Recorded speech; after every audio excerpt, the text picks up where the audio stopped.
Hello, bienvenue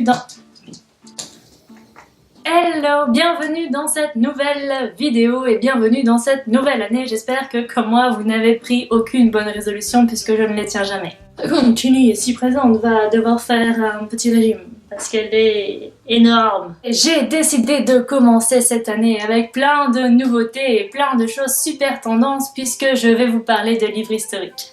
Regarde! Hey, tu pas ringarde? J'adore les livres historiques, c'est tout. Je vais vous parler plus particulièrement d'un livre que j'ai lu tout récemment et je viens d'ailleurs de finir hier soir et que j'ai tout simplement adoré, je l'ai dévoré. Ce livre, c'est Indulgence de Jean-Pierre Bourg. Jean-Pierre Bourg qui est né à Liège, s'il vous plaît. Mais de quoi parle ce livre? Vous savez, rien que le titre peut vous dire quelque chose puisque c'est Indulgence. Le mot indulgence, ça vous rappelle peut-être quelque chose, non? Dans les vieux cours d'histoire? Je vais vous rafraîchir la mémoire. Les indulgences, en fait, c'est à un moment donné quand l'église avait vraiment besoin d'argent. Oui, parce que à cette époque-là, ils étaient sans le sou, c'est connu. Et donc, elle a décidé de permettre, oui, c'est une petite permission, aux gens qui avaient les moyens en fait d'acheter leur place au paradis en rachetant leurs péchés. Vous avez commis un viol?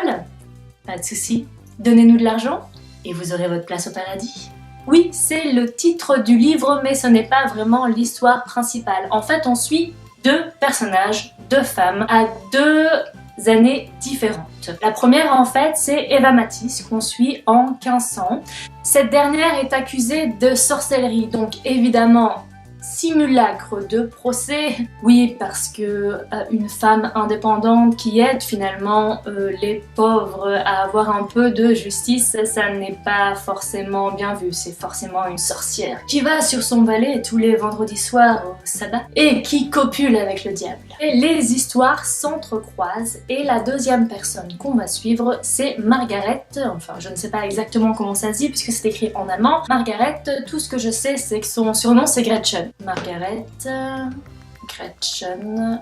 J'essaie de vous raconter l'histoire, mais il y a tellement de choses et de détails dans ce livre, donner un résumé de l'histoire, c'est impossible. J'ai appris tellement de choses dans ce livre que j'avais vraiment envie de vous faire en fait un top 4 des détails historiques qui m'ont le plus intéressé dans ce livre. Quatrième fait intéressant, en fait, c'est sur la crécelle. Vous savez, ce petit instrument, ce petit jouet qui fait un bruit assez particulier.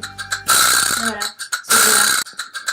on suit Margaret, son frère et sa sœur et en fait doivent se cacher dès qu'ils entendent ce son. C'est très intriguant pour eux parce que personne ne veut leur dire pourquoi. Et en fait, c'est tout simplement, entre guillemets, c'est parce qu'à cette époque-là, les gens qui étaient contagieux et qui avaient une maladie très contagieuse telle que la lèpre devaient en fait annoncer leur venue avec cet instrument pour éloigner les gens, pour éloigner les gens. Oui, là je joue de la crécelle, ça se voit pas, mais j'en joue.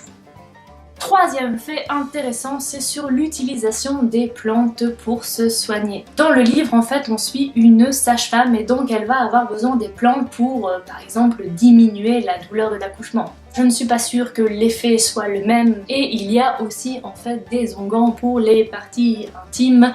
Après l'accouchement, ça peut aider, ça était un peu dilaté. Ou même après un viol, puisque c'était un peu monnaie courante à cette époque-là. Troisième fait intéressant, en fait là c'est plutôt des détails qui sont intéressants et encore je ne suis pas sûre que le mot soit bien choisi quand vous aurez compris ce que j'allais vous dire. Je vais vous parler de la peste qui est aussi présente dans le livre. Et donc le village de Margaret est touché aussi par la peste et il va falloir appeler un médecin. Sauf que les médecins à cette époque, pas bêtes, ils ont vraiment pas envie de se mouiller et ils sont un peu habillés des pieds à la tête, un peu comme ça, pour aller voir leurs patients. Ça fait déjà un peu peur. Déjà, tu tapes la peste, et en plus, t'as ce type-là qui vient te voir pour te dire que tu vas mourir, en gros. Et là, il décide de faire une saignée. Et il y a une autre technique, une technique particulièrement dégoûtante, mais qui permettait, et c'est là le fait intéressant, à certains patients de vivre. La peste dont je parle est la peste bubonique, donc c'est-à-dire que vous avez des gros trucs qui viennent sur les ganglions. Il suffisait de les inciser pour faire sortir tout le pus et le sang. Vous voyez là, le truc qui vous donne envie de vomir. Je pense que je me donne moi-même envie de vomir. Dernier fait intéressant et celui qui m'a le plus interloqué, c'est les boîtes à bébés. Oui, je sais, les boîtes à bébés existaient au Moyen-Âge. Oui, vous savez, c'est quand vous aviez envie d'abandonner votre enfant à cette époque-là, vu que la contraception n'était pas forcément présente. Vous pouviez l'abandonner, en fait, vous le laissiez dans une boîte à bébés. Mais c'est là que ça devient intéressant, c'est que les boîtes à bébés existent toujours. Et il y en a même une en Belgique, à Anvers plus particulièrement. En fait, les gens avaient arrêté les boîtes à bébés, mais ils se sont rendus compte qu'il y avait quand même beaucoup d'enfants abandonnés, dont certains jetés dans les poubelles. Donc ils se sont dit, on va peut-être remettre au goût du jour les boîtes à bébés. Et donc il y en a une à Anvers. Donc évidemment, c'est pas une pauvre boîte où on place le bébé comme ça.